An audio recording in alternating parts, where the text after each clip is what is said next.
Back in the spring, my buddies at Outdoor Motorsports down in Amsterdam, New York, put on an awesome vintage ATV show. It was an open house. They were selling tractors and trailers and brand new dirt bikes and snowmobiles and anything pretty much power sports related that you could imagine. And it was a great day, successful for them, and they decided to host a vintage bike event in the fall.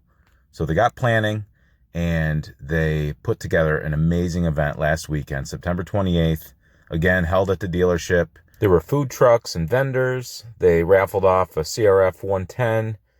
They had a very awesome time for everyone that came, and here are some videos and some pictures of what was there. Enjoy.